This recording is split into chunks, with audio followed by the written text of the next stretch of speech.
Nah, ini dia. Halo Ternyata, Bang, halo, bisa ya? iya, Dan kalau Bang Daudi teknologi, kita, Hah? Gimana Bang? Mbak, ini udah kelihatan. Tapi ini Udah hari ya. ini tuh hujan, tadi pagi hujan, Mhm. jadi tidak ada matahari. Ini Iya. kayaknya kelihatan ya, ya agak Kelihatan gelap-gelap Bang? dikit nggak apa-apa lah ya, Nggak agak apa-apa Bang, gelap-gelap. masih kelihatan kok, masih terang. Awan di belakang masih kelihatan terang, menyinari abang gitu kan? Iya kan? Ya gitu Oke, deh. selamat datang Eh, Bang Dauri. Apa Halo kabarnya? kawan-kawan, alhamdulillah sehat. Cuma ini cuaca ini kan harusnya kemarau ya, cuma eh, memang kita nggak bisa berpikir seharusnya kita ya mau-maunya dia aja, mau hujan ya hujan gitu ya, mau mendung ya mendung, mau Betul, kalau betul Bang. berpikir harusnya ntar pusing. Nah, Biarin aja bener. lah. Iya.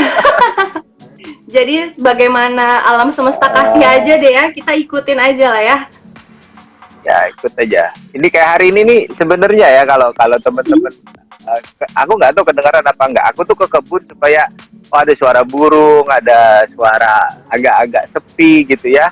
Tahu-tahu tetangga sebelah kebun nyalain, nggak tahu dia lagi narik mesin apa gitu ya. Iya, Ya tapi tapi enggak itulah, sih nggak kedengeran. anggap aja Iya, iya. hiburan. Tapi nggak terlalu kedengeran sih, suara burungnya masih kedengeran Ya, Bang. ya, Kemarau basah oke. katanya. Marah basah ya. Jadi kalau Mm-mm. Jadi mungkin sekarang ini hari Hmm? ini mungkin se-Indonesia Raya kali ya hujan ya, karena di Bandung juga hujan, di Kalimantan juga Bang Bandung hujan Dauri ya. hujan ya, dan Dan semuanya juga banyak yang sedang hujan gitu ah, kan. Ya udah, nggak apa-apa lah ya. ya, Walaupun hujan, kita oke. tetap semangat karena kita mau belajar sesuatu yang baru nih sama Bang Dauri. Kita mau belajar self Hmm. healing. Nah, tuh kan belum apa-apa udah pijit-pijit kepala sendiri. Oke, oke. biar Ini biar di present ya, Bang. ya, Biar di present. Oke, aku ikutan ya. juga deh. Oke, Bang. Jadi hari ini aku mau ngenalin dulu Bang Dauri ya sebelumnya ya, biar teman-teman di sini Mhm. semuanya juga pada kenal gitu kan. Ya. Siapa sih gitu kan Bang Dauri ini gitu ya. Aku sedikit sekilas aja ceritain kalau Bang Dauri ini adalah seorang trainer atau coach untuk training khususnya materi komunikasi dan juga team building. Lalu seorang terapis biomekanika atau reposisi rangka tulang. Lalu juga seorang relawan kemanusiaan atau bencana alam. Dan juga praktisi self-healing atau trauma healing, NLP practitioner, kapasitar International Training of Multiplier Certified, kapasitar Multicultural Wellness Education Program. Betul ya Bang ya, kalau ada yang salah mohon dikoreksi Ya, loh. ya. Itu biar biar gaya aja itu. Biar keren aja ya Bang.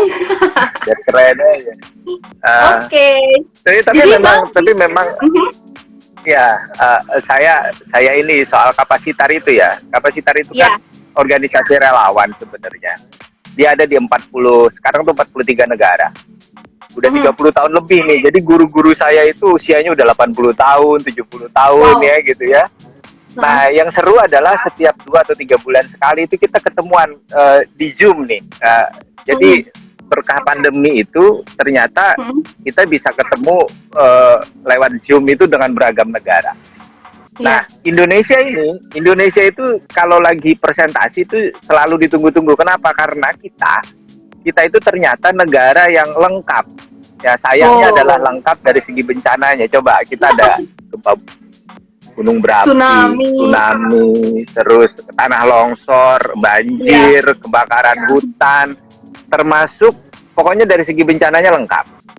Jadi Iya. negara lain banyak belajar sama relawan-relawan yang ada di Indonesia sebenarnya, bagaimana Hmm. mereka menangani kondisi-kondisi yang seperti itu. Yang kedua juga kita Hmm. lengkap juga dari sisi konfliknya. Kita pernah Mhm. konflik agama, konflik sosial, perang suku, apalagi ya, sampai konflik politik. Ya, konflik Wah. politik itu kan luar biasa, membuat rusuh macam-macamnya. Nah, makanya Indonesia Mhm. ini mereka sebutnya supermarket Wow. bencana. Agak nggak enak didengar, Iya benar. tetapi di sisi lain kita tuh jadi kayak trainernya mereka gitu loh. Gitu kan. Karena Banyak saking belajar ya. lengkapnya gitu. Iya. Ya mereka banyak belajar sama kita gitu kan. Dan hebatnya lagi Indonesia itu sebenarnya untuk negara-negara Asia, untuk relawannya itu cukup, dalam tanda kutip, mereka cukup disegani karena kemampuannya itu banyak. Ya orang banjir ya bisa, ya multi talent kan. Begitu deh pokoknya. Nah, nanti yang saya mau share adalah saya itu kan banyak kan nanganin relawannya juga. Jadi di lokasi konflik itu, di lokasi bencana itu, teman-teman kebayang begini ya. Misalnya orang yang evakuasi jenazah, ya, evakuasi jenazah itu kan jenazahnya udah nggak enak dilihat semua nih. Iya. Ada yang nggak ada tangannya, nggak ada kakinya, kadang-kadang palanya copot, gitu-gitu deh. Dan itu trauma buat relawannya sendiri. Nah, Betul. relawan itu kan nggak ada yang ngurus, maksudnya nggak ada yang merhatiin. Karena gini, kalau penyintas tuh ada yang merhatiin. Mereka disediakan shelter, disediakan dokter, disediakan medis, disediakan makanan macam-macam.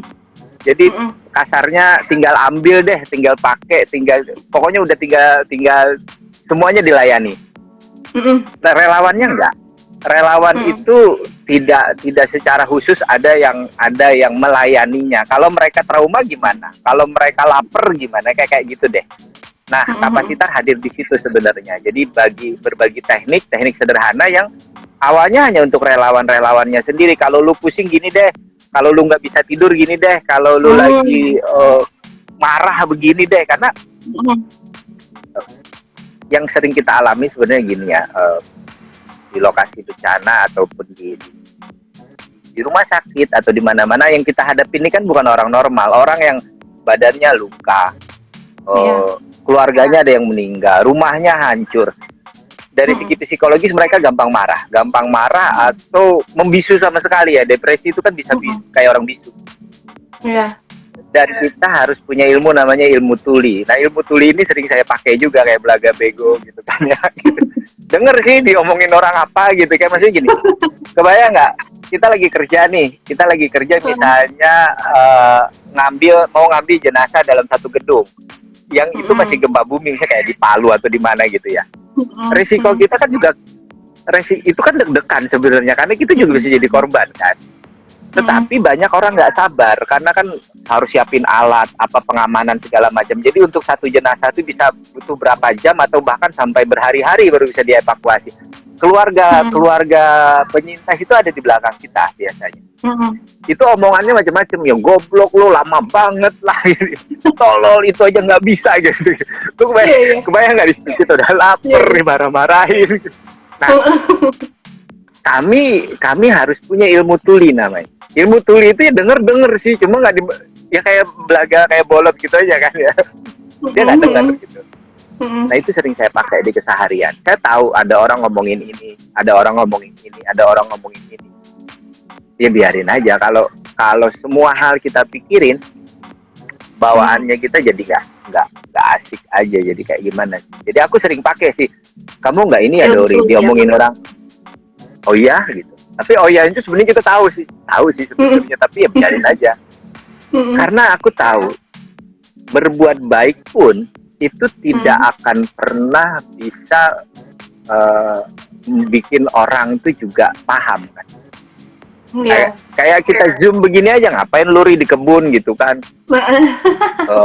Sosokan gitu. Padahal gue lagi nyari-nyari ini ada nggak buah apa yang bisa gue makan pagi ini, kan gitu ya, aja. Kan bener kan? Pasti Bang Dori lagi panen sesuatu tuh kan, bener kan?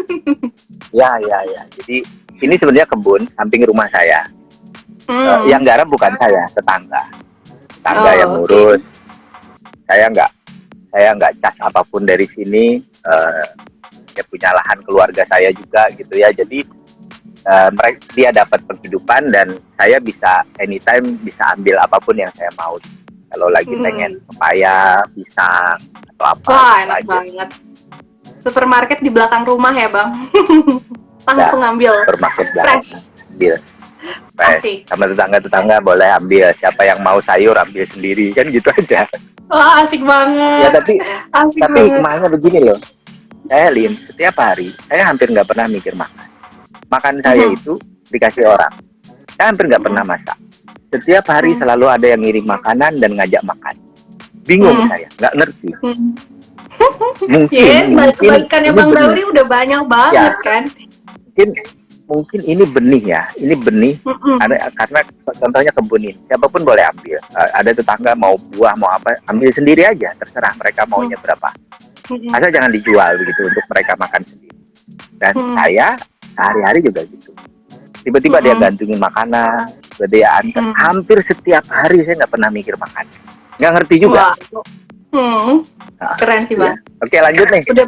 Lanjut. Ada yang mau kita mulai deh karena kita 1 jam kan dapat 6 orang. Iya betul, kita 1 jam.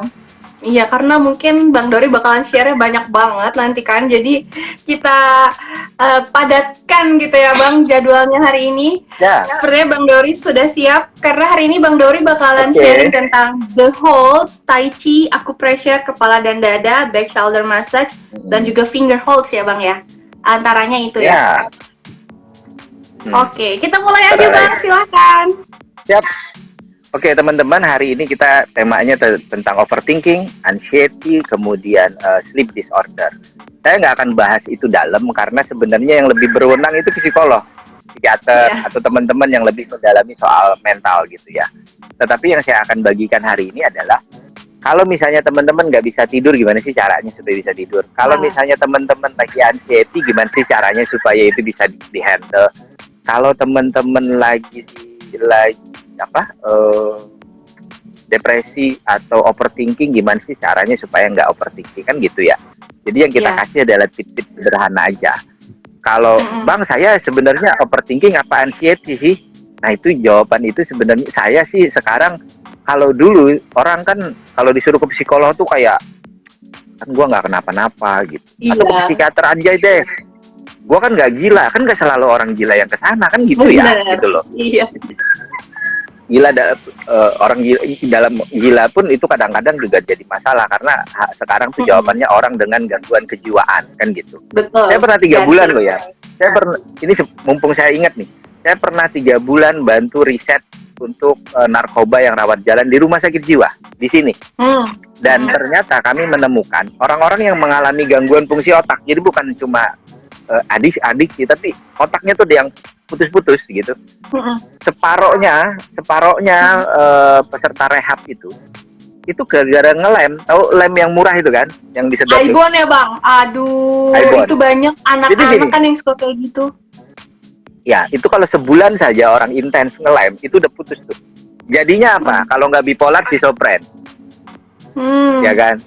Nah, jadi saya juga kaget. Orang kalau dalam tanda kutip pemakai sabu ya, sabu-sabu ini kan berat nih, ya.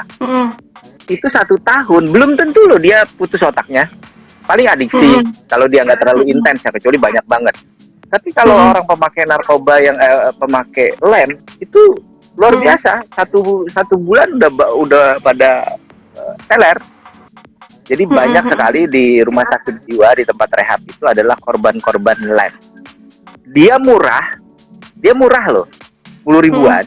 Dan dia polisi bisa nangkep enggak? Yang bisa nangkep itu Satpol PP dan masuknya nanti kenakalan remaja. Iya, karena anak-anak yang biasanya aku lihat memang betul. Anak-anak yang pakai, iya. Dan itu beratnya. Dan saya kaget, separuh lebih, hampir separuh peserta rehab itu ya mereka korban-korban itu, lem itu. Dan karena murah kali.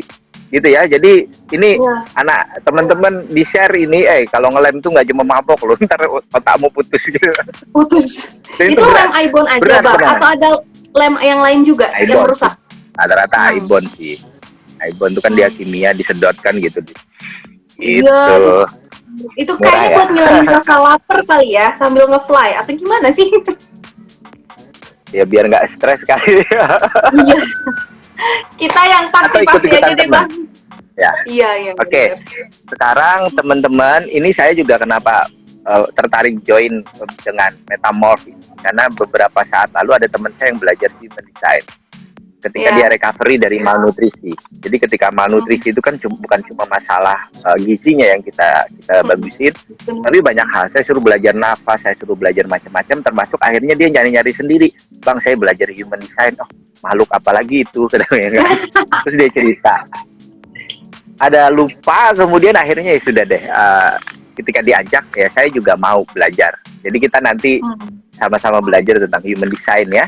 Saya Asik. pikir Nanti keren, bacain belajar chartnya energi. Bang Dauri kalau boleh nih. Next event. Boleh-boleh aja. Boleh-boleh aja. Saya Asik. tuh ngaku paling enak tuh gini ya teman-teman. Saya sebagai trainer atau apa tuh kadang-kadang saya ngakuin aja banyak kekurangan saya, sehingga ketika orang nyebut Bang Dori itu kurangnya di sini emang iya kan bisa selesai. Jadi enggak berusaha juga jadi hero atau apa gitu kan. Jadi karena kalau kita jadi trainer di atas panggung itu kan kayak setengah dewa ya. Kita ngomong apapun tuh orang kayak percaya aja. Padahal saya bilang jangan percaya saya. Saya juga banyak salahnya kan gitu. Oke, sekarang kalau overthinking. Overthinking yang sering saya lakukan adalah ini teknik dari kapasitar yang paling gampang, kemudian paling sering saya lakukan untuk diri saya sendiri ataupun untuk orang lain. Nah, ini kalau kita belajar Chinese Meridian, ini kelihatan nggak tangan saya? Nah, kelihatan. Kita pegang aja jari-jari tangan kita ini.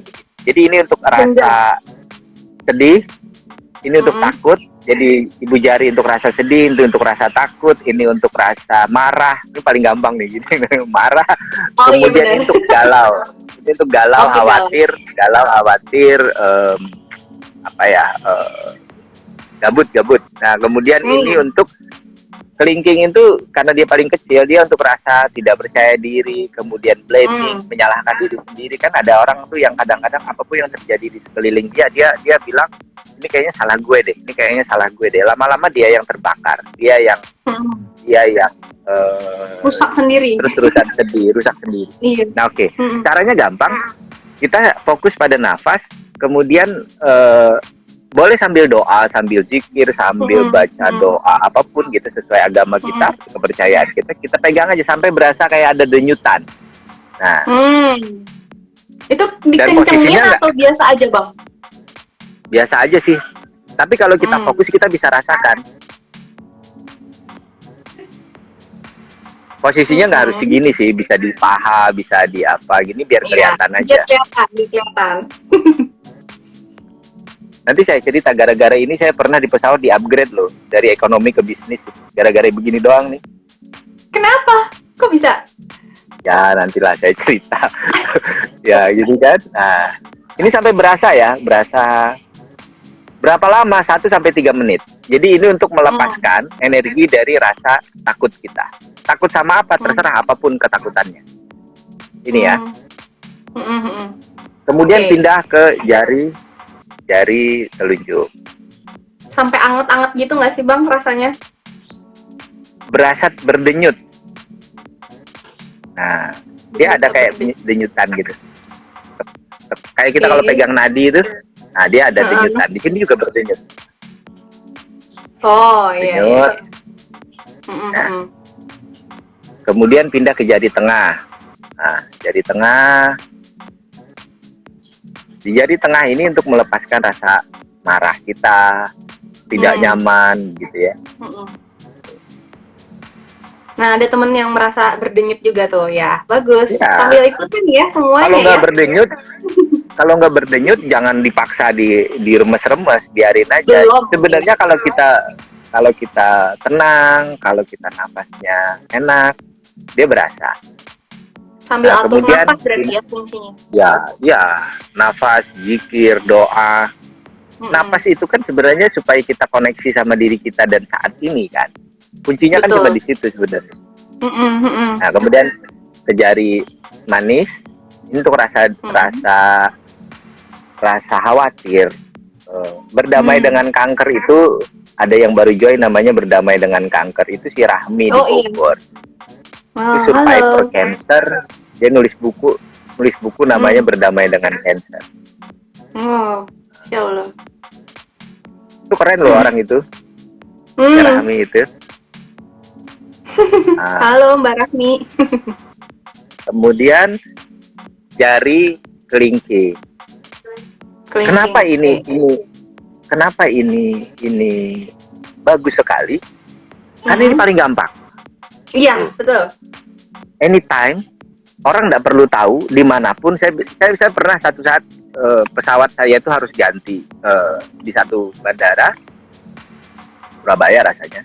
Saya mau ke Bali, kemudian saya sebentar dari Banjarmasin ke sebentar ya, ke Aceh apa ke Bali waktu itu ya, lupa. Nah kemudian pokoknya ada transit Surabaya, kemudian saya pesawatnya itu ganti, bukan hanya diganti kalau satu tipe kan nggak masalah ya, tempat duduknya akan sama. Diganti dengan tipe yang berbeda, meskipun kapasitasnya mencukupi, itu tempat duduknya jadi acak lagi kan? Iya. Iya kan? Ya misalnya Boeing seri 900 diganti dengan MD McDouglas seri berapa gitu. Walaupun sama-sama kapasitasnya daya angkutnya sama, tapi susunan tempat duduknya akan beda. Sehingga itu bikin chaos di dalam pesawat. Bikin chaos loh, orang rebutan tempat duduk tuh. Rebutan apa marah-marah gitu kan. Saya tuh nunggu di tempat pramugari nunggu. Tapi sambil gini aja saya diam aja. Kan? Sebenarnya saya khawatir juga gitu kan. Aduh aku duduk di mana nanti ya, gitu kan. Nah, setelah selesai si pramugarinya nanya, Bapak duduk di mana? Saya nomor saya segini, tapi kayaknya itu tidak ada yang duduk juga deh. Tapi aku malas, aku terserah deh. Terserah deh mau didudukin di mana. Aku bilang aku ngikut aja. Tapi saya juga khawatir, aku cerita, makanya aku begini tuh sebenarnya aku khawatir aku ikut di penerbangan ini apa enggak, jangan-jangan nanti aku diikutin ke penerbangan berikutnya. Tapi seandainya aku diikutin ke penerbangan berikutnya juga nggak apa-apa, karena aku lagi ngejar waktu sebenarnya, aku ngejar waktu, aku harus jadi begitu pesawat tuh landing, kemudian nantinya kalau schedule-nya cepat, begitu landing aku harus segera ke tempat pelatihannya, kemudian ngajar langsung. Jadi sangat berarti waktuku saat itu. Nah, jadi udah begini-begini, akhirnya si pramugarinya bilang, oh kalau gitu Bapak duduk di depan aja. Lo di depan kan kelas bisnis, gue bilang gitu. Saya kan ekonomi, nggak apa-apa. Terus kenapa saya dinaikin? Karena di antara semua penumpang katanya, Bapak yang paling tenang, yang nggak bikin kepala saya pusing. jadi karena tadi saya pusing ngurusin penumpang Pak, katanya dia. Di antara semua penumpang cuma Bapak yang diem nih. Dalam hatiku siapa bilang gue tenang, gue kan dari tadi begini kan. Nggak tahu aja dia gini-gini kita ngapain ya. Nggak tahu aja gue begini ya. Tuh gitu kan. Di upgrade. Aku duduk di kelas bisnis waktu itu, dan bisnis tuh emang enak banget kan, makanannya beda, minumannya semua dilayani. Semuanya ya. Oh gara-gara finger hole nih. Namanya finger hole. Jadi kita memegang jari-jari kita ya. Boleh pakai musik nggak? Boleh. Ya. Nah kalau pertanyaannya semua perasaan saya ada, ya marah ada, ya takut ada, ya khawatir ada. Gimana dong? Megangnya gini, nih dikucupin terus gini. Bisa langsung Bang? Bisa. Ini dan kalau itu banyak banget. Gantian? Enggak, gantian aja. Boleh kiri, gantian. Boleh kanan, bebas. Boleh kiri, kanan aja, kiri aja, bebas ya. Jadi ini, dan ini kalau kita mengalami yang benar-benar tidak bisa tidur, overthinking tadi, kemudian keblok energi kita di mana-mana, ini sangat membantu untuk reading. Saya biasanya kalau pegang jari orang, kalau ke rumah sakit ada pasien tidak bisa tidur, itu saya pegang jarinya. Kita pilih yang tidak sakit, yang nggak ada infusnya gitu kan, atau dia merasa nyaman, kemudian dipegang aja, pegang sambil dia suruh nafas. Saya nafas, caranya supaya frekuensi kita sama-sama dia nyaman dengan pegangan tangan kita. Itu yang sering banyak ditanyakan, gimana caranya supaya orang nyaman kita pegang Bang, padahal dia lagi sakit. Samakan aja napas kita sama dia. Jadi napas kita dengan dia itu disamakan, lihat dadanya, lihat hidungnya, lihat apa pergerakan itu kan kelihatan. Kalau dia tarik napas, kita tarik. Kemudian si pasiennya hanya berdoa saja, hanya bernapas saja ya, kita sambil pegang, sambil kita doain. Mudah-mudahan orang yang saya sentuh ini lebih tenang, lebih nyaman, bisa istirahat gitu ya. Atau hanya zikir saja gitu, boleh. Biasanya saya tuh cuma 3 jari aja. 1, 2, 3 jari orang tidur. Begitu tidur kita pulang. Jadi yang sering saya lakukan di rumah sakit, biasanya dokter atau dokter-dokter yang memang mudah kenal, karena saya juga pendamping untuk teman-teman cancer dan autoimun yang dirawat di rumah sakit kan sering tuh ya. Jadi kalau mereka udah, kadang-kadang ada yang udah pakai morfin loh, tidurnya nggak bisa, tetap kesakitan. Jadi yang udah beberapa hari nggak bisa tidur, walaupun dia udah pakai morfin, kita pakai ini. Tentukan begini. Anehnya itu bisa tidur dia. Jadi dokter bilang, kamu punya ilmu apa Ri? Kayak punya, ini saya sudah suntik morfin loh, orang ini nggak ngerti. Mungkin dia ngerasa nyaman aja, gue bilang, ya kan? Dia tidur, kita pulang. Nah, kebiasaan kita di Indonesia kalau nengok orang sakit tuh ngajak ngobrol, nanya penyakitnya, itu kan nggak boleh banget. Lu sakit apa sih? Gitu kan, berobatnya pakai BPJS apa enggak kan, gitu kan ya. Iya. Mari kita datang. Jadi yang sering saya lakukan, saya di ruangan rumah sakit itu paling lama 10 menit ya. Jadi begitu saya datang, saya perkenalkan diri, saya diminta sama dokter siapa untuk bantu bapak atau ibu untuk istirahat. Yang saya akan lakukan adalah saya akan pegang tangan bapak, kepala, dada, dan segala macam. Bagian mana yang boleh saya sentuh, itu saya tanya. Tangannya sakit nggak? Ini boleh nggak saya sentuh? Kalau dia ngerasa kesakitan, kita nggak boleh paksa. Kita pilih, kemudian kita pegang. Dan kita yang kasih instruksi. Coba bapak napas, ibu napas, tarik napas, buang, tarik napas, buang, gitu ya. Setelah dia sudah bisa begitu, baru kita pegang, selesai. Setelah itu, begitu dia udah mau rep-repan nih, kita kayak orang mau tidur gitu, kita lepas. Silakan bapak istirahat ya. Saya pulang pamit. Terima kasih. Mudah-mudahan sudah sembuh. Pulang, nggak usah lagi orang yang udah mau tidur itu kita tepok-tepok, Pak saya pulang ya Pak, nggak usah. Kalau dia tidur kita nggak usah pamitannya bisa sama keluarganya atau yang. Nah, ajarkan ini ke keluarganya supaya keluarganya juga bisa melakukan. Jadi transfer knowledge ini paling gampang ya. Nah, kalau di Indonesia yang ngajarin ini salah satunya ada Mbak Diwin Hartono tuh Jinshin Jutsu kan sama ya. Ini pegang-pegang jari itu satu. Kemudian gimana Mas Dori kalau saya lagi anxiety itu pengalaman saya dengan orang yang depresi itu kan mirip-mirip, dada berdebar, kemudian keringetan, menggigil. Cuma kalau anxiety itu orang nggak tahu gue kenapa ya jadi begini tuh nggak tahu. Dia kayak di bawah. Kadang-kadang dia nyebrang sendiri gitu, kadang-kadang dia naik, kadang dia kelakuannya aneh di rumah tuh. Tapi kalau orang depresi dia tahu penyebab depresinya, bisa karena patah hati, bisa karena ketipu investasi kah, atau dia sakit atau apalah gitu ya. Dia tahu penyebabnya sehingga dia depresi. Tapi kalau anxiety itu kadang-kadang enggak. Biasanya juga ya dialami oleh orang-orang yang mengalami GERD, yang mahnya sampai lambungnya atas gitu ya. Nah, teknik yang paling gampang yang biasanya saya ajarkan adalah, jadi tangannya gini nih, set. Nah, disatukan, dibalik, disatuin, kemudian tarik ke dalam. Nah, gini. Ini adalah gerakan untuk memeluk diri sendiri, menghandle diri sendiri. Nah, cuma untuk teman-teman yang anxiety, ini jangan diem. Begitu dia udah begini, dia jalan aja, sambil apa? Sambil atur nafasnya, gitu, supaya dia bisa handling dirinya. Jadi gini, anak-anak berkebutuhan khusus yang lagi tantrum juga sama. Pakai gini juga. Karena yang tantrum gini aja, suruh aja dia gini. Kamu kenapa? Kamu marah? Kamu ini? Kamu lagi sedih? Kami apa? Kan dia suka, wah, gitu kan pokoknya anak-anak ABK kan. Terus dia suruh gini nih, suruh dia gini. Terus tarik nafas, tarik nafas, buang nafas. Baru setelah itu aja ngobrol. Ini efektif sekali untuk anak-anak yang lagi tantrum. Anak ABK ya, bukan anak-anak tantrum minta jajan nggak dikasih, beda. Ya, jadi anak-anak yang memang dia autis kah, atau dia ABK berkebutuhan khusus, ajarkan dia begini. Ini akan kanan kiri sama aja ya Bang? Ini kan diginiin, kanan kiri sih sama, sama aja.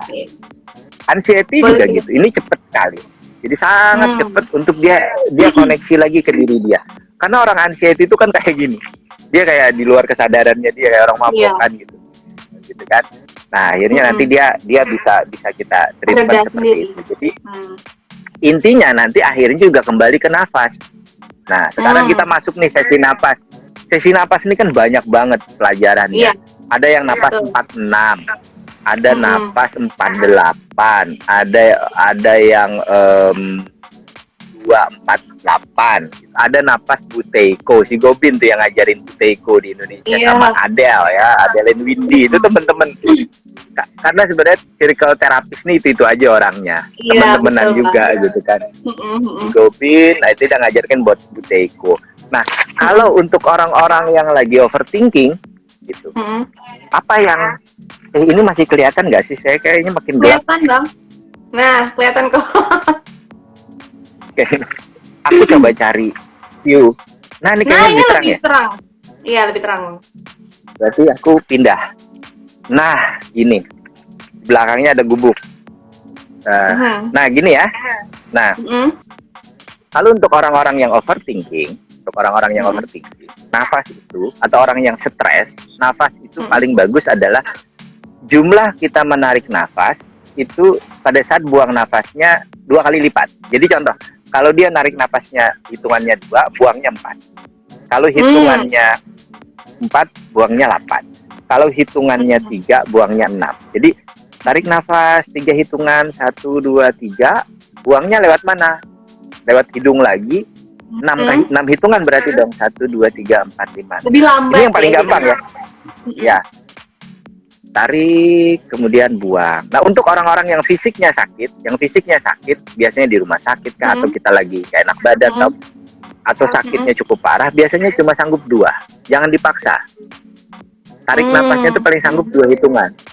Kemudian buangnya 4. 2, 4. Jadi jangan kita ke rumah sakit, tarik nafas Pak, 1, 2, 3, 4. Gak bisa orang. 10 hitungan. Bisa 10 hitungan. Paling dia bisa 2 yang nyaman ya. Ini pengalaman saya share aja. Jadi pengalaman kalau kita berhadapan dengan orang yang lagi sakit fisiknya, itu dia nyamannya tuh di angka 2. 1, 2, buangnya 4 ya. Kalau sudah badannya sudah bagus sih bisa sampai 4 atau berapa. Oke? Nah, kemudian supaya balancing otak kiri dan kanan, oksigen kita terisi di kiri dan kanan, itu ada lagi tekniknya. Jadi tarik napasnya lewat hidung kiri, buang napasnya lewat hidung kanan. Tarik napas lagi di hidung kanan, buang napasnya lagi di hidung kiri. Saya lupa nama teknik ini apa ya. Cuma gini, tarik napas hidung kiri, ini main gini. Tarik napas hidung kiri, coba sampai praktek. 1, 2, buang napas ya, buang napas hidung kanan. 1, 2, 3, 4. Tarik kanan. 1, 2, 3, 4. Buang kiri. 1, 2, 3, 4. Tarik kiri. 1, 2, 3, 4. Buang kanan. 1, 2, 3, 4, 5, 6, 7, 8. Tarik kanan. 1, 2, 3, 4. Buang kiri.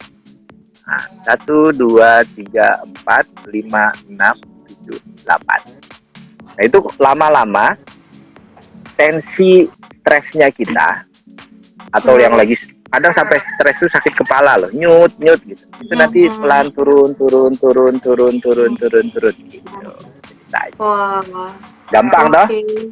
Gampang. Yoh. Ini baru sentuhan loh sama nafas. Nah, nafas. Kemudian yang paling disukai orang Indonesia itu dipijat. Iya, ya, betul. Orang Indonesia tuh ya, kalau saya workshop itu di Indonesia kebanyakannya, kalau udah belajar tentang napas, males-malesan. Iya. Ya, paling susah konsen. Tapi kalau yuk kita sesi massage, itu paling ini deh, paling suka gitu. Paling doyan. Orang kita tuh suka dipijat, artinya orang kita tuh sebenarnya suka disentuh. Saya banyak pasien di klinik yang usianya sudah sepuh, dia tidak sakit apa-apa. Jadi di bencana pun begitu. Orang yang tua-tua tuh datang sakitnya banyak. Begitu kita udah sentuh aja tangannya kayak gini, itu sakitnya hilang loh. Masih sakit kepala, udah enggak deh. Masih ini udah enggak, habis itu dipeluk, disentuh gitu udah selesai, dia pulang, habis itu cuma dikasih vitamin doang. Nah, jadi banyak orang-orang kita itu dia kita tuh kan jarang disentuh. Iya. Kita jarang pegang badan kita sendiri gitu ya. Kadang-kadang cuma ini gitu. Pas mandi pun kita biur selesai. Pada saat mandi itu me time. Kita bisa, aduh nih kepalaku kayaknya tadi, aduh kakiku kayaknya tadi banyak jalan deh. Bener loh, itu mandi yang agak lama tuh enggak apa-apa. Asal kita tracing kan, kayaknya dadaku sakit deh. Udah sambil ini kayaknya leherku pegel deh. Enggak apa-apa, takes time di kamar mandi sambil sabunan, sambil apa. Nah, untuk orang-orang yang susah tidur, saya sarankan biasanya, atau dia habis visit ke rumah sakit. Saya biasanya habis visit ke rumah sakit, atau saya dari lokasi bencana pulang ke camp, itu saya mandinya agak lama. Sambil saya niatin untuk lepas. udah ya ini Mm-mm. saya lepasin deh semua, karena kan energi itu menular ya. Energi Betul. menular. Mm-mm. Jadi lepas di air. Kalau di Bali ini lagi rame nih, orang healing di Ubud. Saya dari Iya. 2014 itu belajar tentang bagaimana melukat. Kenapa orang Bali melukat? Jadi Tapak Siring Mm-mm. tuh belajar sama pedada, sama pemangku. Jam 12 malam tuh Mm-mm. saya direndam di situ. Direndam untuk Mm-mm. belajar gimana caranya kita melukat, meluruh namanya. Bukan soal ritualnya, karena doanya kan terserah kita, mau doanya pakai Betul. agama kita juga boleh gitu. Iya. Mm-mm. Kemudian ternyata gini, saya belajar tentang energi gini. Kenapa orang di Bali melukatnya saat bulan purnama? Ayo. Karena bulan purnama kan Kebanyakan iya, ini menarik apa energi namanya? air kan? Menarik energi negatif Air ya. air Pasang. lebih kenceng tarikannya. Sedangkan kita melukatnya di mana? Di air. Iya, di air. Sehingga diharapkan lebih banyak energi kita yang terlepas. Nah, itu rahasianya loh. Nah, kemudian kaki kita kan nginjak bumi di dalam air itu. Ketika saya di Tapak Siring kan kaki saya ke tanah. Kita niatkan untuk ngambil yang baik, energi yang baik dari bumi itu. Jadi kita ambil lewat kaki, kita buang lewat. Itu esensi. Kalau kita mau ilmiahkan dalam bahasa sederhana ya. Jadi iya, betul. Ritual-ritual di Indonesia ini kan banyak sekali. Mandi di alam. Orang tuh kalau di beberapa daerah tertentu kalau mau Ramadan itu ada yang mandi di sungai. Barengan satu kampung gitu kan. Ada kan begitu. Itu melukat versi banyak sekali di daerah di Kalimantan ada yang ke air terjun, ada yang... Kenapa medianya air? Nah, makanya banyak orang bisa melepaskan banyak hal di air. Nah, kita ambil versi mininya di rumah. Ya kan? Di rumah juga sama. Itu ada yang bilang kalau di Islam ada puasa ayamul bid, benar, puasa 3 hari di setiap bulannya ya. Benar itu. Jadi semua hal di beragama-agama itu punya tradisi sendiri-sendiri yang sebenarnya itu bisa kita ilmiahkan. Kan gitu. Nah, jadi ya gitu tadi mandi. Jadi mandinya dengan apa Bang Dauri? Saya biasa pakai garam. Bukan ya, betul, garam dikocokin di air, bukan garam dikocokin di air gitu terus kita guyur, bukan, kita basahin dulu badan, habis itu ambil garam yang murah-murah aja Bu. Harus garam Himalaya, enggak lah gitu kan, beli di pasar garam yang murah, kemudian dibalur kayak kita lagi luluran dari kepala tuh digosok-gosok gitu ya, terus sambil kita tracing, oh kakiku pegel ya, oh iniku pegel ya, oh ini tanganku ya, sambil gitu-gitu sampai nanti dia meresap. Garam tuh nggak ada baunya loh ya, jadi jangan takut. Wah, aku nanti bau garam, bau badanku bau garam, nggak ada begitu. Nggak ada ya. Habis itu kita guyur lagi, terserah. Nah, habis itu terserah deh, mau pakai sampo, mau pakai sabun terserah. Kalau saya sih udah nggak usah lagi kan gitu. Jadi sudah selesai. Setelah itu baru tidur, baru ambil baju yang longgar, kemudian terserah mau makan yang hangat-hangat terserah. Garam krosok boleh, tapi dihaluskan dulu ya. Krosok itu kan tajam, kadang-kadang tajam ya. Gede-gede. Tahu nggak? Kalau ke salon cuma dilulur begini, dulu kan 60.000 itu bayar. Iya, emang mahal. Lumayan. Karena mau garam dong. Lu beli garam 2.000 banyak banget. Beli sendiri aja. Pakai di rumah. Iya. Kenapa garam? Garam itu ada mineralnya. Kita butuh itu. Kalau lagi kita kerja berat, kita banyak keluar keringat, mineral kita banyak keluar. Diharapkan itu bisa digantikan dengan itu. Kemudian mandi yang lama itu bagus, ya. Dengan catatan kita tracing diri kita sendiri, ya. Iya. Nah, itu. Jadi tips buat yang susah tidur adalah mandi yang cukup untuk kita bisa tracing diri sendiri, pijat-pijat. Nah, pijatnya gimana nih? Saya ajarin pijatnya sekarang. Asik. Gimana nih, Bang? Oke. Kita mulai pemijatan dari segi wajah sampai dada. Ya, sekarang gini. Jadi mulai dari tengah sini. Nah, ini boleh diketuk. Boleh. Kalau saya sih sukanya saya tempelin terus saya goyang-goyang gini, saya tekan. Nah, tadi ada Pak Ade Hairudin itu. Ya, Bang ya sebenarnya. Gak usah, yang enak aja. Ini kan aku pressure. Kalau pakai jarum namanya aku puntur. Nah, ini pakai ujung jari namanya aku pressure. Nah, kemudian di samping mata.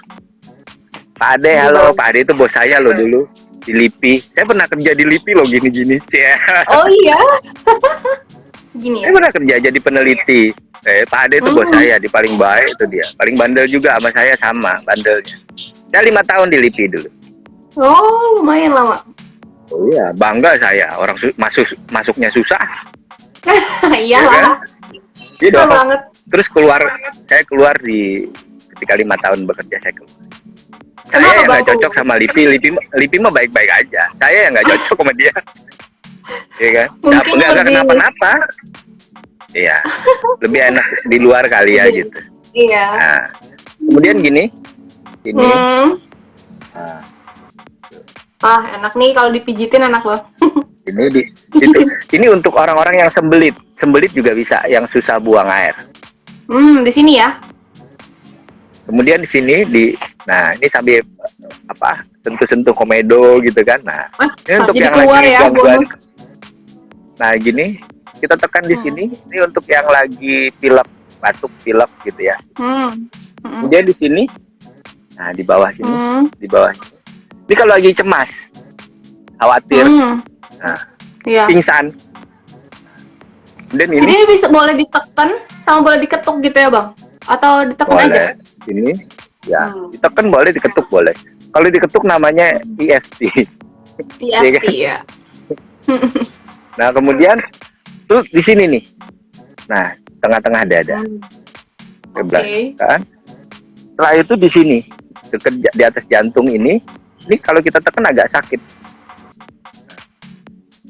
Agak nyeri dia memang, kalau lagi badan kita nggak nyaman pasti nyeri.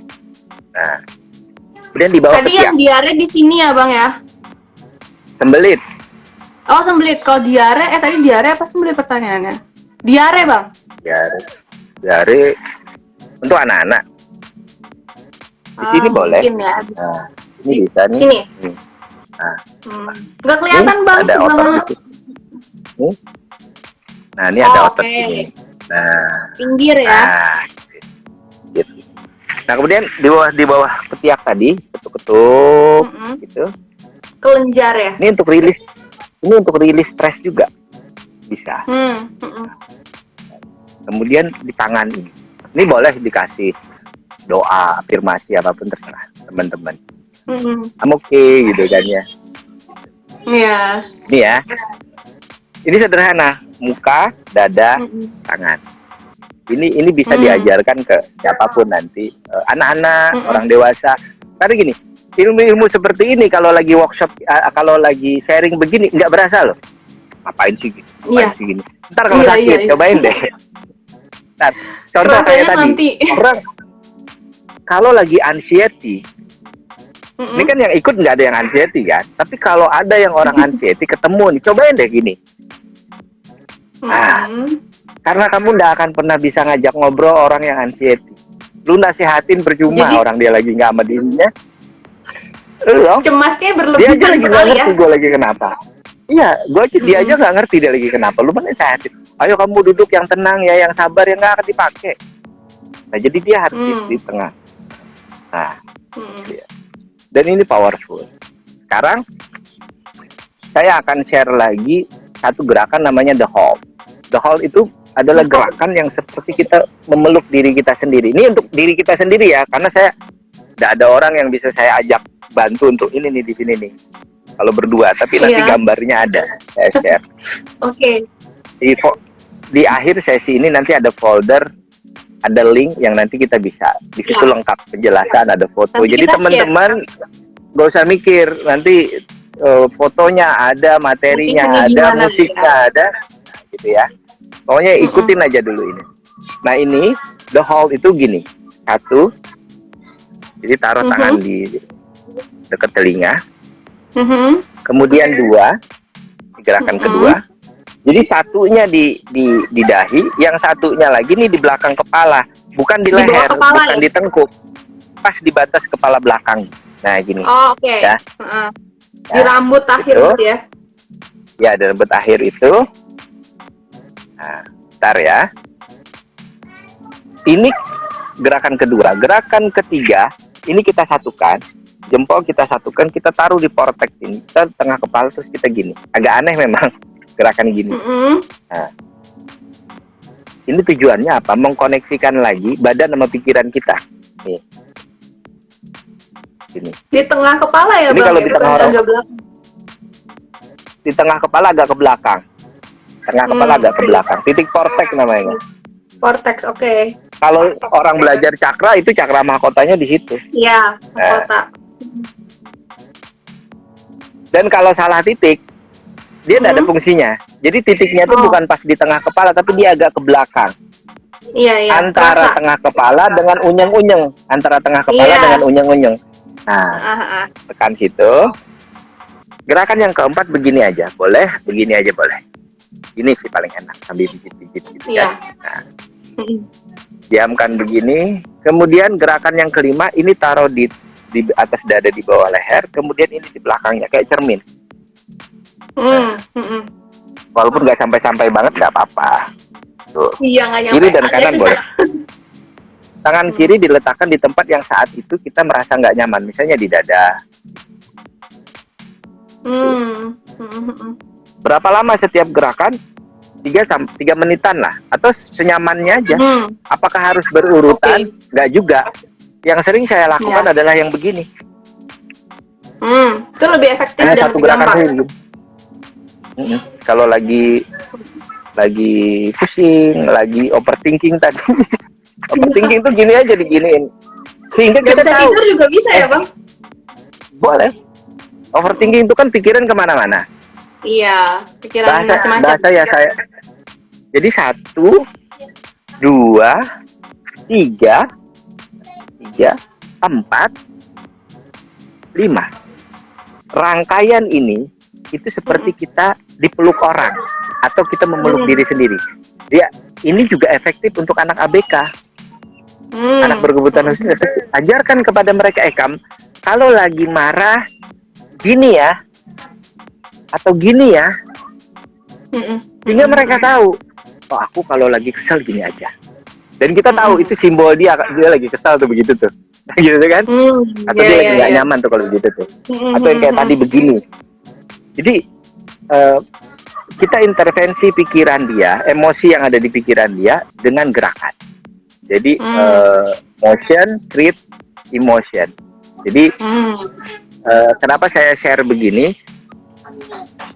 Kalau orang lagi stres, orang lagi overthinking, orang lagi depresi, itu sebenarnya nggak butuh nasihat, belum saatnya. Benar. Orang lagi sakit, lu nasehatin nggak bisa. Orang lagi kena bencana, tapi mereka merasakan gejala fisiknya, pusing, mual, nggak bisa tidur, kepala nyut-nyutan gitulah, kemudian menggigil.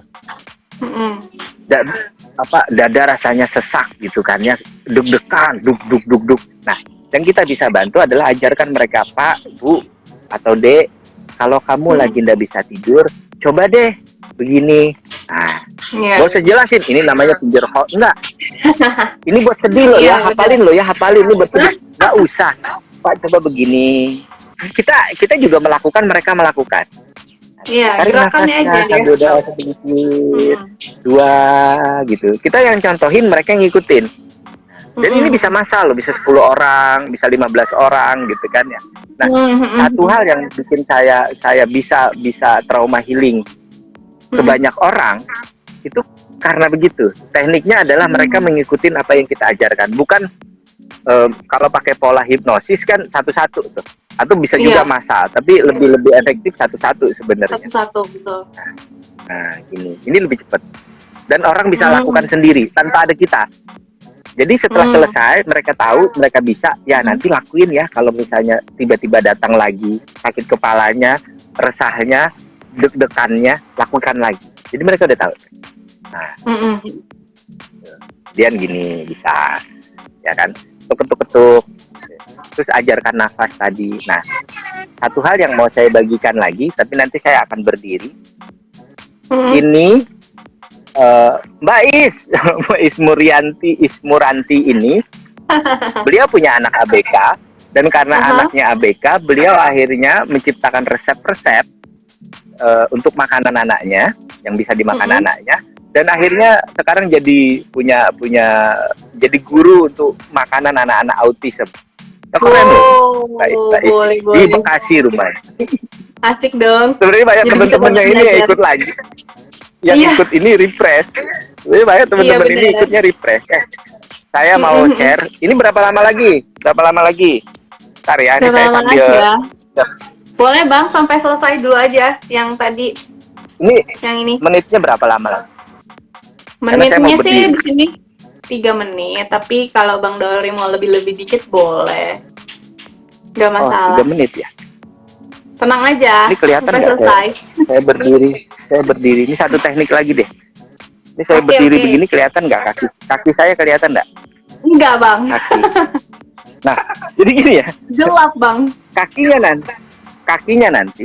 Ya ini makin gelap loh, makin mau hujan. Bentar ya.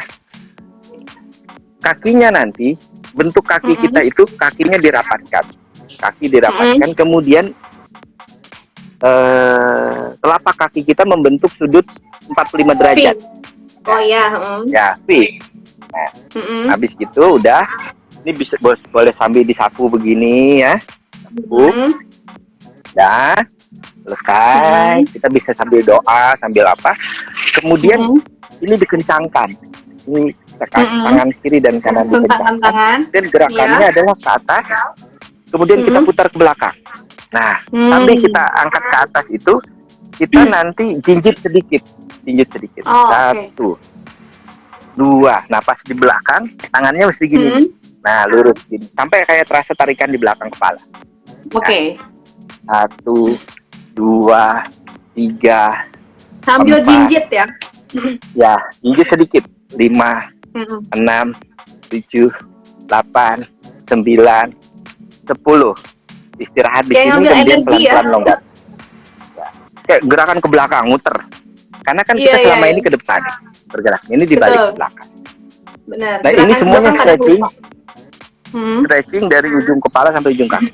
Nah, ini untuk apa? Itu untuk orang-orang yang susah tidur malam. Oh. Yang bilangnya, oh saya insomnia nih. Insomnia itu sebenarnya dia beraktivitas loh ya. Iya. Nah, dia insomnia itu ada aktivitasnya. Jadi nggak cuma rebahan, menatap langit-langit, kemudian gogoleran. Gogoleran bahasa Sunda ya. Ya. Leyeh-leyeh. Jadi nggak cuma leyeh-leyeh, itu stres berat. Diem sampai subuh nggak bisa tidur, itu stres. Insomnia itu gini, dia baca buku, selesai baca buku dia masak. Habis masak, dia ambil sepeda, dia keliling komplek. Habis keliling komplek, dia nonton TV. Habis itu dia nyapu, ngepel, sampai pagi. Dia sibuk mikirin gimana caranya bisa tidur. Dengan beragam aktivitas tadi.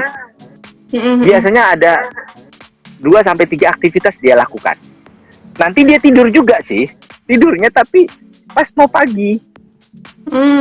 Pas pagi-pagi. Iya. That's insomnia. Nah, kalau sleep disorder yang lain, ngorok, gangguan napas dan segala macam, saya lupa bawa tape. Di Buteiko tuh diajarkan. Jadi kita tutup ini kan, tutup pakai mikrofon, plaster di sini, yang kita tidur, gitu ya. Nah, tapi yang tadi saya lakukan adalah, jadi ketika Anda susah tidur, sleep disorder, kesulitan untuk tidur, bisa lakukan ini tadi sambil rebahan. Betul. Kemudian tracing dari bawah kaki sampai ke atas sambil rebahan tuh. Oh, kakiku, ajak ngobrol badan. Kaki tadi diajak jalannya, sorry ya, tadi agak kecapean, sekarang istirahat. Itu agak-agak kayak orang ini sih ya, tapi itu diajak ngobrol juga. Soalnya. Ya. Jadi bisa juga lakukan gerakan ke belakang tadi 20 kali, itu akhirnya melancarkan peredaran darah sehingga tadi tidurnya lebih lelap. Ya. Nah, terakhir saya mau share tentang namanya imun booster. Wah, ini lagi COVID. COVID itu udah selesai sebenarnya ya. Imun booster itu gini. Gerakannya sederhana. Yang pertama, tangan kanan di atas pusar, tangan kiri di bawah pusar. Ini kelihatan nggak tangan saya? Nggak kelihatan. Tangan kanan di atas pusar, diletakkan di pusar. Tangan kirinya di sini. Oke. di dada. Kelihatan ya? Ikutin Kelihatan aja. Bang. Nah, kemudian setelah sekitar 3 menit, tangan kanan digeser ke samping ini, ke kiri sini. Nah, di bawah rusuk. Ya. Bisa sambil bayangkan ya, kalau teman-teman di human design mungkin udah jagoan tuh. Bayangkan tangan kita kayak ada ngeluarin cahaya, warnanya putih atau kuning gading, menghangatkan. Bisa sambil doa, Warna sambil aura, zikir, sambil apapun. Nah, Iya. terus setelah itu, ini sudah ya gerakan kedua. Gerakan ketiganya, ini 1, 2, 3. Dia kayak circle. 1, tangan kanan di atas pusat, tangan kiri di atas pusat. Kemudian tangan ini geser. 1, 2, 3. Nah, kemudian ganti. 4.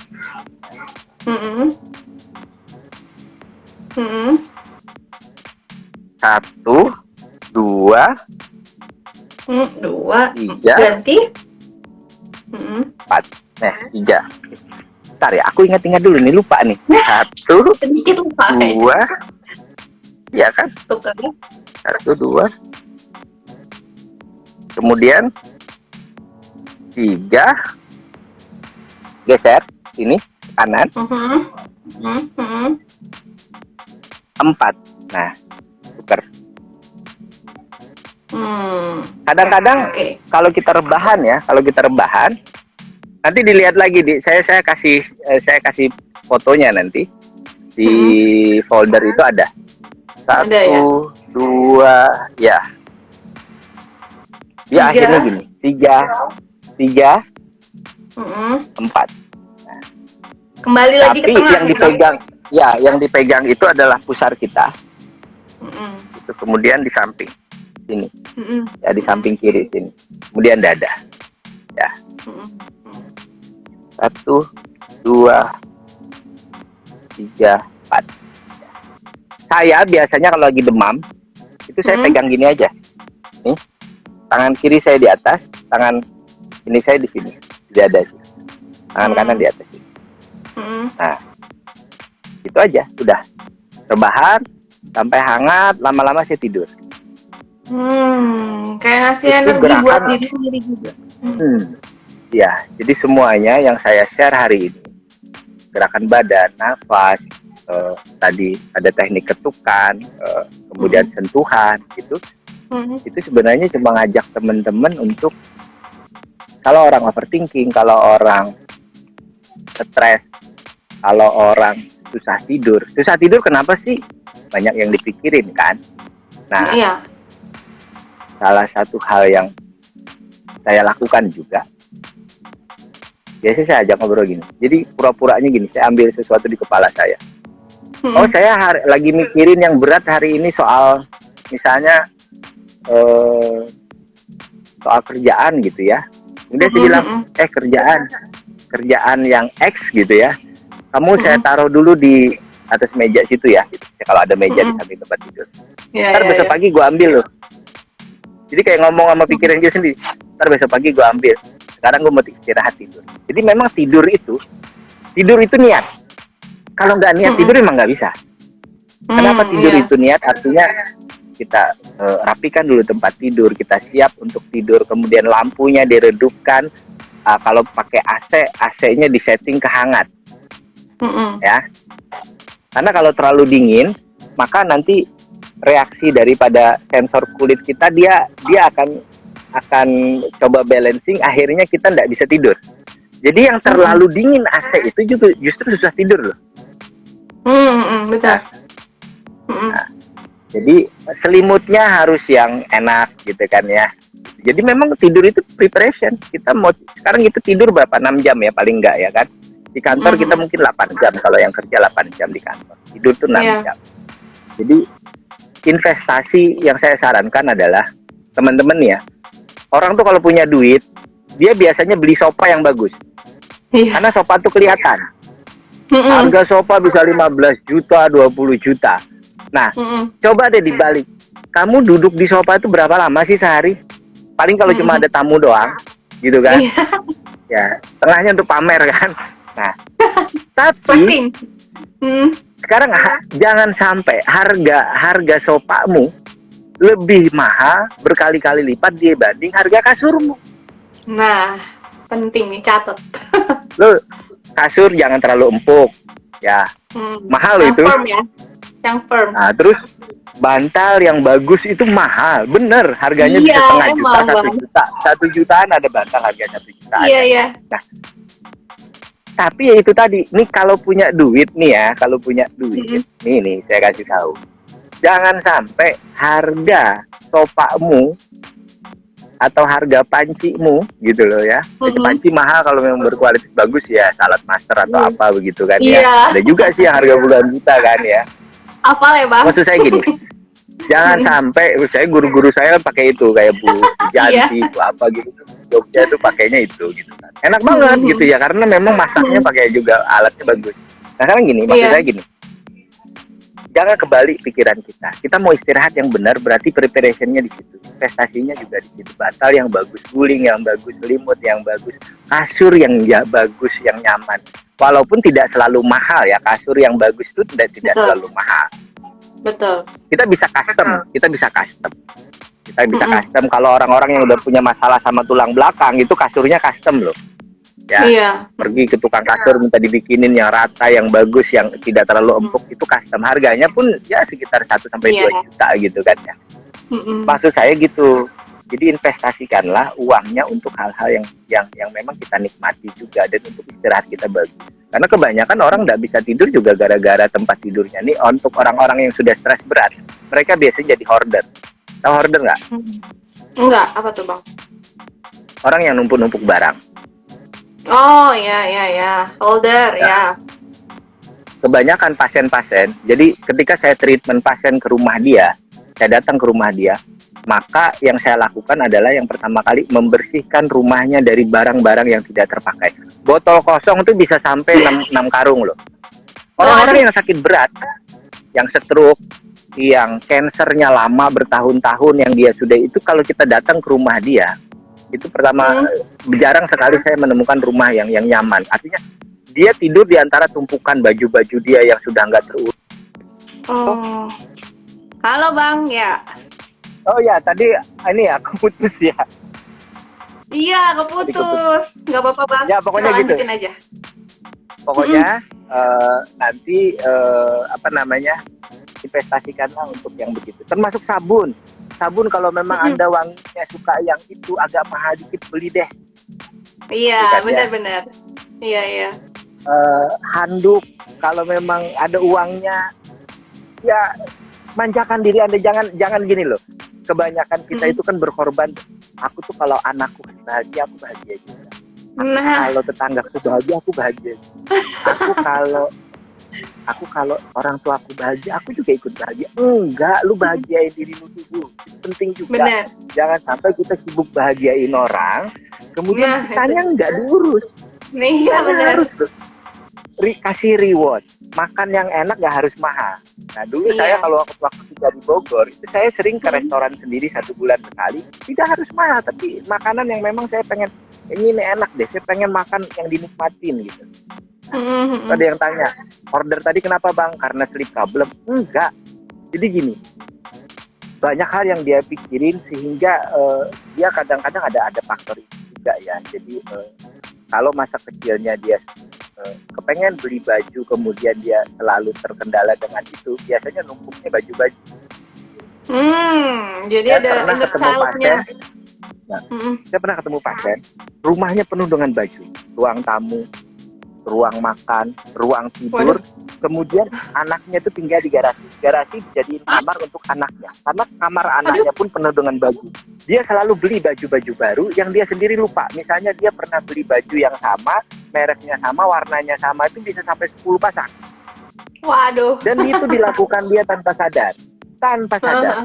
Jadi gini, orang kalau beli, ada juga yang ordernya gini, orang kalau beli gelas, habis pakai kan kita cuci, kita taruh. Dia enggak, habis pakai dia taruh. Beli baru. Di rumahnya penuh gelas. Rumahnya penuh gelas. Nah, kemudian dia beli lagi rumah yang baru, karena ini rumah udah penuh, beli lagi rumah yang baru dan akan mengulangi hal yang serupa. Rumahnya jadi kayak gudang. Dan dia sakitnya apa? Cancer. Wow. Yang lama. Iya. Jadi sakit fisik kemudian ditambah dengan problem-problem kejiwaan, nah itu jadilah. Maka pertolongan pertama buat dia waktu itu adalah negosiasi supaya dia mau menyumbangkan atau membuang barangnya. Saya bawa 2 truk sampah ke rumah dia, 2 truk penuh. Banyak. Dan itu negosiasinya 1 minggu, 1 minggu baru bisa. Karena nggak gampang Mikirnya untuk susah. dia memilih Melepas, bajunya yang mana yang mau ya nggak gampang gitu loh. Kamu punya baju ini 6 loh, kamu harus ambil 2 aja ya, 4 kita sumbangkan. Itu prosesnya lama. Iya, betul. Itu mungkin yang teman-teman ya, apa ya tadi soal overthinking, itu banyak hal layer-layernya. Nanti teman-teman di Metamorph itu lebih menguasai membuka layer-layer energi. Tapi yang saya rasakan sendiri adalah gini. Badan kita ini terpengaruh oleh pikiran, tapi pikiran kita juga bisa mempengaruhi badan. Jadi semuanya harus. Contoh kayak tadi, kalau teman-teman marah, aku lagi marah nih, kenapa ya? Aku gelisah, nggak bisa ngomong, misalnya gitu. Tapi yang bisa aku lakukan sementara untuk handling diriku, ya sudah begini aja tuh. Marahnya sama bos, kan nggak bisa marah sembarangan sama bos ya kan? Iya kan? Sama orang tua tuh ya, orang tua tuh sampai kapanpun menganggap kita anak kecil, nggak bisa dinasihatin. Kesel kadang-kadang kan, ya udah begini aja dulu. Iya. Kalau udah jadi ingat sama diri sendiri. Baru ngobrol. Karena kalau kita ngobrol saat kita lagi marah, kesel, yang ada kita melukai banyak orang. Nih ya teman-teman, saya melakukan ini kalau untuk keluarga dan teman-teman dekat nggak tahu, jangan dideketin. Artinya saya kalau melakukan begini, saya lagi butuh ruang untuk saya. Gak usah dijak ngobrol. Gue nggak butuh nasihat lu, gue nggak butuh lu cukup stay away sebentar, jaga jarak dari gue, biar gue ngurus diri gue sendiri. Nanti juga gue kalem lagi. Karena kalau lu deketin, lu salah-salah ngomong, lu gue tempeleng lu gitu kan gitu. Orang-orang tuh tahu kalau aku udah begini, itu udah mau nempeleng orang itu. Marahnya tuh udah. Artinya ada sesuatu yang sangat-sangat aku nggak bisa terima. Entah omongan orang yang bikin aku sangat tersinggung, atau kelakuan orang di dekatku itu yang lagi sangat bikin aku tersinggung. Aku begini nih. Ilmu tulinya lagi bocor ya. Nih. Ya ini filternya udah nggak ada nih. Lu deketin salah ngomong gue gampar. Tapi untuk orang-orang tertentu saya kasih tahu, keluarga, teman-teman dekat tahu. Oh, kalau Dauri begini, stay away. Habis itu selesai, nanti dia kalem lagi. Dan ini kan aku butuhkan untuk ngendaliin diriku aja. Setelah aku agak tenang, baru aku ngomong lagi sama orang-orang. Tapi udah tenang gitu loh. Ya. Baru ngomong, aku tadi nggak suka loh kamu ngomong begini. Tapi udah kalem nih ngomong. Aku nggak suka ya kamu ngomong. Kenapa Dauri? Ya nggak ada kenapa. Pokoknya gue nggak suka aja. Jangan lagi ya. Nah itu kan kadang-kadang teman nggak tahu kalau kita nggak suka diomongin. Gitu ya. Karena gini, teman-teman tuh ngerasanya gini ya. Gue kan udah lama kenal lu, maka nggak apa-apa dong kalau gue ngomongin soal anak lu. Enak aja. Nggak apa-apa dong kalau gue ngomong soal kerjaan lu atau keluarga lu. Kan kita udah lama. Justru karena aku kenal kamu, maka aku bercandain kamu soal pasangan, soal anak. Enggak loh, lu boleh kenal gue bertahun-tahun, tapi kan daleman rumah gue lu nggak tahu. Iya benar. Iya. Aku pernah waktu mau puasa, pas puasa kemarin, 5 menit lagi buka loh. 5 menit lagi buka gue minum. 5 menit lagi buka gue minum. Dikit lagi. Ya pas bukanya pas minum sih, tapi aku tahu ini gue udah batal puasa gue, batal pahala puasa gue. Kenapa? Gue marah sama lu, sama kalian kali ini gue marah lu. Dan marahnya gue tunjukin, gue marah lu. Kenapa Dauri? Marah banget nih gue bilang gitu kan. Karena lu tadi ngomong sesuatu yang menurut gue lu nggak boleh ngomong. Ya tapi kan kita kenal udah Nah dia gini. Justru karena aku udah kenal kamu bertahun-tahun, Dauri, aku berani ngomong. Enggak, justru karena lu kenal gue bertahun-tahun, lu harusnya tahu apa yang bikin gue nggak enak. Jangan lu omongin. enak aja, dibalik dong pikirannya, gue bilang. Enak-enaknya aja, misalnya gitu kan. Oh gitu ya, jangan diulangi ya. Dan gue marah. Jadi kadang-kadang kita juga gitu sama teman, sama anak. Ya, betul. Mama gue kan suka gitu. Gue kan yang lahirin lu, Ri. Lu kan gak keluar dari belah batu. Maka gue Iya tahu sih. lu. Maka gue tahu lu. Ya juga. Tapi kan dia taunya gue waktu kecil. Kan gue udah gede. Bisa aja dulu gue suka martabak, sekarang udah gak suka lagi misalnya gitu. Dia kan gak pernah nanya juga kan. Makanya komunikasi itu. Jadi teman-teman, handling diri kita sendiri dengan teknik sederhana. Saya refresh 1 ya.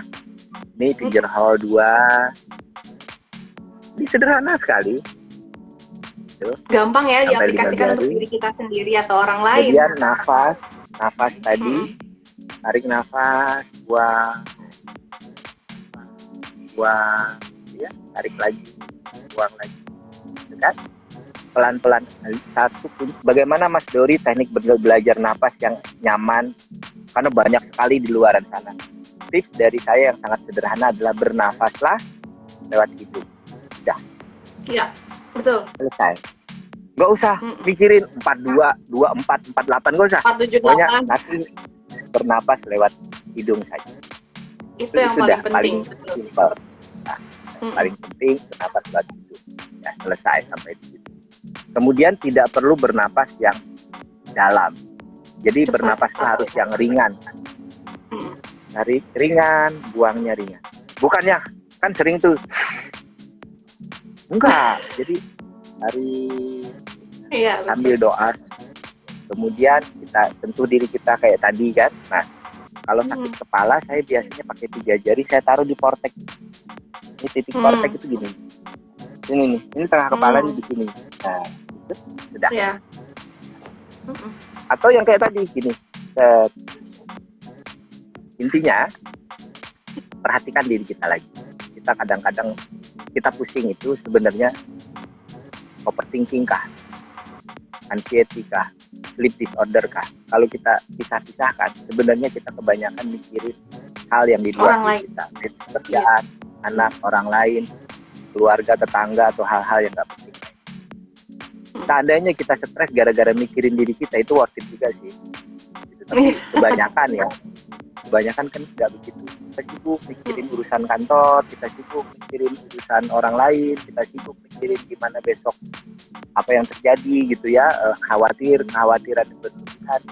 Padahal masih besok gitu. Jadi kadang-kadang saya tuh suka gitu.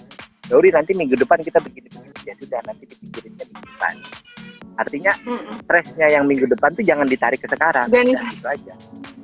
Kelamaan nanti stresnya ya, Bang. Aja gitu. Iya benar. Jadi di present ya Bang ya. Ya, dan aja. Oke.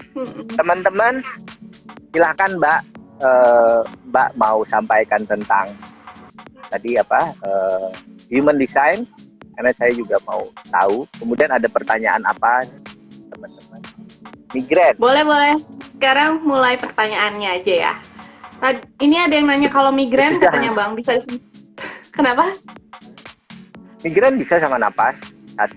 Nafas. Yang kedua tadi yang ini 1. Yang paling efektif yang ini pakai 3 jari, tekan di sini. Di belakang. Tengah kepala agak ke belakang. Cortex ya. Cortex. Nah, yang kedua ada titik lagi. Ini juga bisa membantu untuk sakit kepala. Ini pakai 2 jari, taruh di sini, trapezius namanya. Otot pertemuan antara bahu dan leher. Ini. Set. Nah, ini dua-duanya ya Bang dipencet. Di kanan, dua-duanya. Ini ya kalau kita pencet lama-lama kita ngantuk. Wah. Ini kok agak sakit ya Bang? Iya, jangan ditekannya, jangan kenceng-kenceng, sedang aja, sedang. Oke, sedang. Nanti lama-lama ngantuk dan itu akan merileks otot-otot di kepala sehingga membantu sakit kepala. Vertigo itu kan yang muter ya. Kalau vertigo harus gimana penyembuhannya? Vertigo itu ya duluan enggak apa-apa, aku nyusul. Itu ngajak kondangan. Nah, Tetangga udah ngajak mulai kondangan. kondangan ya sebentar lagi ya. Wah ini masih itu keluarga tetangga ngajak kondangan. Tapi gue Oh, bisa nyusul. oke. Jadi gue datangnya pas makan siang kan, enak. Nah, Tahu itu aja. salah satunya. Jadi setiap Iya, hari, iya. yang tadi gue bilang tiba-tiba ada undangan gitu kan. Bener. Ya. Vertigo itu dia juga ada urusannya sama saraf. Jadi medical juga harus dilakukan. Tapi kalau untuk membantu bisa. Satu, kemudian yang tadi pijatan di kepala gitu ya. Ini gitu, begini. Cuma dia sebenarnya teknik-teknik yang lain. Cuma yang paling sederhana itu. Tips dari saya, vertigo itu biasanya juga dipicu oleh suara. Jadi kalau suaranya berisik, vertigonya kumat. Atau dia lihat cahaya yang terlalu terang. Jadi kalau mau tidur ketika vertigo, cahayanya diredupkan, minimalkan suara. Itu juga akan membantu. Ya. Nanti vertigo, saya nggak bisa bahas terlalu dalam. Karena gerakannya itu agak... Jadi gini, gampangnya gini.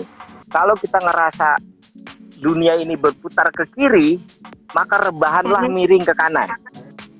Oh, baliknya ya, balik arahnya. Paling sederhana deh.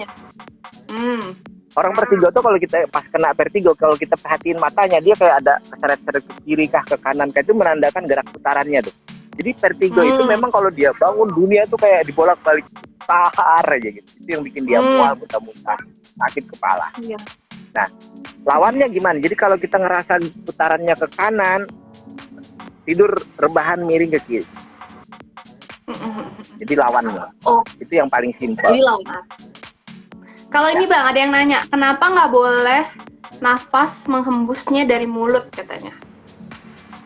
Bukan nggak boleh, boleh-boleh aja. Cuma hidung. Kemudian dia ke atas ini ada saluran namanya ke bagian otak namanya amigdala. Ya. Jadi ketika dia bernapas begini, itu kita sekaligus memberikan oksigen lebih bagus ke otak. Kemudian untuk ngedinginin, ini kan kayak mesin dipanas nih dia. Iya kan? Jadi kalau ini lebih bisa ngehang gitu lebih, ya Bang? Nah, lebih mendinginkan lah. Pemahaman saya sih begitu ya.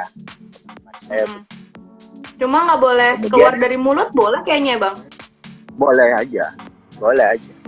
Boleh. Makanya kita ketika dalam kondisi tertentu, mana yang lebih baik kita gunakan.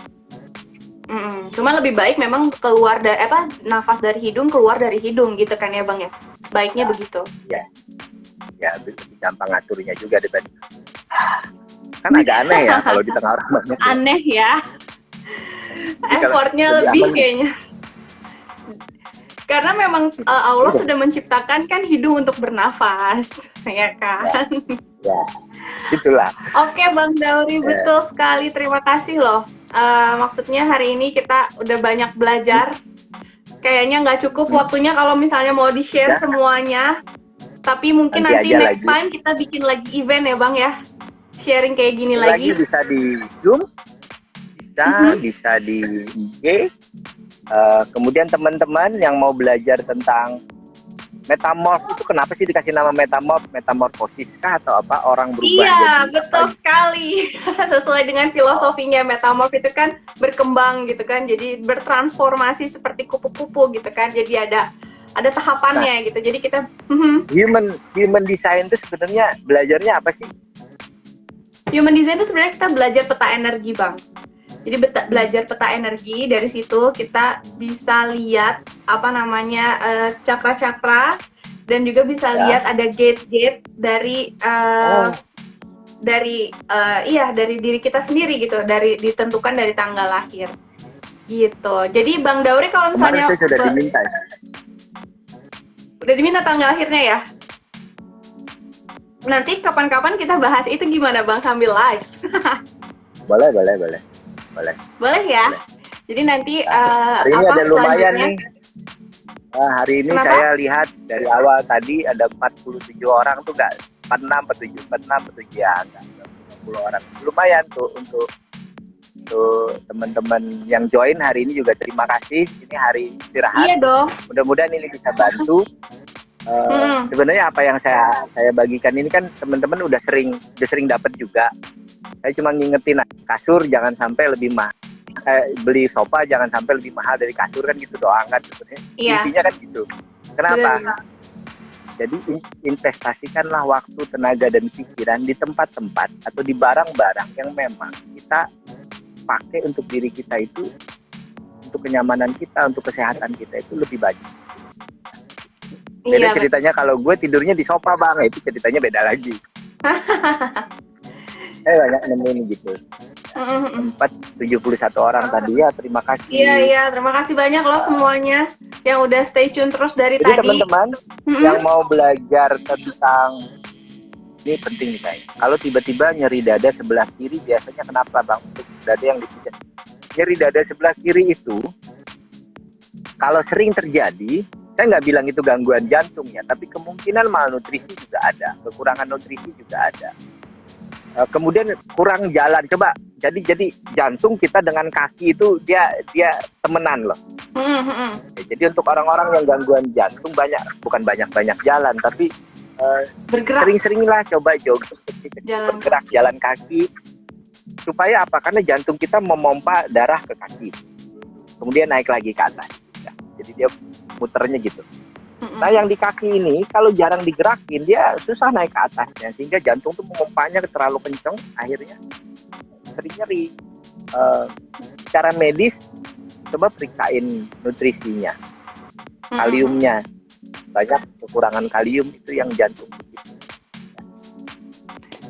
Sering-sering jalan. Iya, jadi harus sering jalan yang buat sakit dada sebelah kiri ya bang ya. Wah, gitu makasih ya. banyak nih Bang Dauri jadi hari ini. teman-teman belajar human design. Iya, kita punya banyak next eventnya kok Bang, kan hari yang belajar.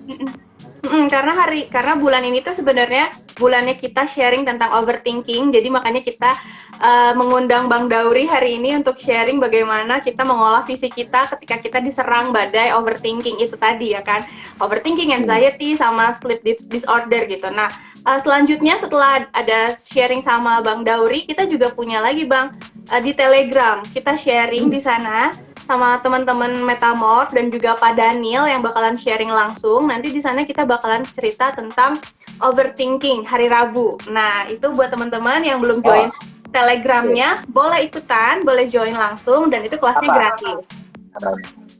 Apa nama Telegramnya? Tadi di komentar aja nanti ditulis.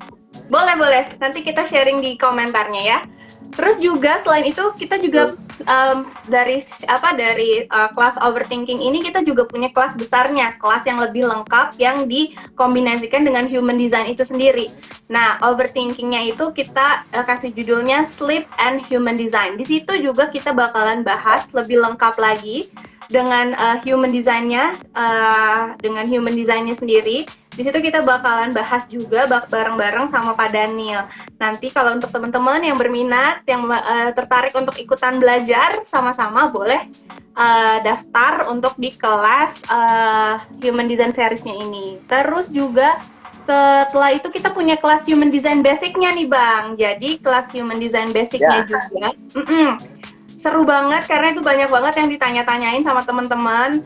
Banyak banget yang nanya-nanya, banyak banget yang udah mulai kepo-kepo tentang human design secara keseluruhan, secara utuh. Nah, teman-teman bisa belajar ikut dengan Metamorph, nanti di situ belajar tentang human design basic sebelum masuk ke intermediate. Jadi nanti setelah basic kita ada levelnya lagi intermediate gitu Bang. Nah, nanti yang seru lagi, kita juga bikin acara curhat bareng sama guru kita namanya Pak Daniel itu. Nah, sama Pak Daniel ini nanti kalau misalnya teman-teman di sini nih ada yang mau curhat atau misalnya mau sharing tentang masalahnya tentang apa gitu kan. Nah, bisa cerita langsung sama Pak Daniel. Kalian bisa kirim aja email lewat email kita atau enggak kalian bisa DM di akunnya metamorph.hd ini. Terus satu lagi nih Bang, karena Bang Dauri sudah mau nih kan sharing chartnya Bang Dauri ini, nanti kita pengen juga nih invite Bang Dauri buat ikutan live Instagram sama kita bareng-bareng lagi kayak gini, tapi bahasnya adalah chart human design-nya Bang Dauri. Gimana nih? Boleh kan ya Bang ya? Oh, kapan? Bang Dauri bisanya kapan nih? Kita nanti jadwalin lah ya Bang ya? Ya, nanti jadwalin aja. Kita jadwalin nanti boleh, ya. Boleh. Pasti bakalan seru. Dan nanti juga selain kelasnya, selain IG Live Chat Bang Dauri, gimana kalau Bang Dauri juga ikutan kelas yang namanya Energy Healing. Jadi Energy Healing itu kita belajar energi yang membersihkan cakra-cakra kita, Bang. Bang Dauri pernah belajar itu sebelumnya nggak? Pernah sih, secara ya di kapasitas kita belajar namanya cakra massage kayak gitulah ya. Iya. Tai Chi, Tai Chi energi, tapi nggak mendalam sih. Nah, kita ya, itu ini ada kelasnya. hal baru, jadi ya nanti coba deh ya. Coba deh ya Bang, ya, Menarik. nanti kita ikutan juga kelasnya energi healing, pembersihan cakra itu sama Pak Honggo. Jadi kita kemarin udah ada kelasnya, sudah kita laksanakan. Nanti kita mau ada batch selanjutnya. Semoga Bang Dauri bisa ikut dan teman-teman yang lain juga bisa ikut. Mudah-mudahan bisa. Iya gitu. Jadi Masya Allah banget nih, hari ini kita lengkap banget belajar sama Bang Dauri tentang self healing ini. Makasih banyak Bang Dauri atas waktunya. 1 jam ini Saya rasanya kasih nggak cukup. 1 jam setengah ini. Nanti dikasih itu tuh folder yang itu, folder apa namanya? Folder yang folder tools-nya Kak dari Kapasitar ya Bang ya. Nanti kita bakalan share. Betul, nanti kita akan share untuk teman-teman yang membutuhkan file-file yang tadi Bang Dauri sudah jelaskan. Nanti di sana ada lengkap foto-fotonya, file-filenya, ada lagunya juga ya Bang ya di situ. Nanti kita bakalan sharing semuanya untuk teman-teman yang membutuhkan supaya bisa lebih baca lagi atau merefresh lagi gitu kan. Udah sih itu aja. Makasih banyak loh Bang Dauri. Semoga kita bisa bermanfaat ya buat teman-teman semuanya, membawa berkah untuk kita semua. Makasih Bang Dauri Bintang. Semoga sehat, sukses selalu ya Bang ya. Semua kawan-kawan Metamorph. Ya, makasih juga buat tim Metamorph, Mbak Dina, Mbak Yani, Mbak Dian. Makasih banyak. Semoga semuanya berbahagia, sehat, dan sejahtera. Dadah, Alin pamit ya. Assalamualaikum warahmatullahi wabarakatuh. Salam.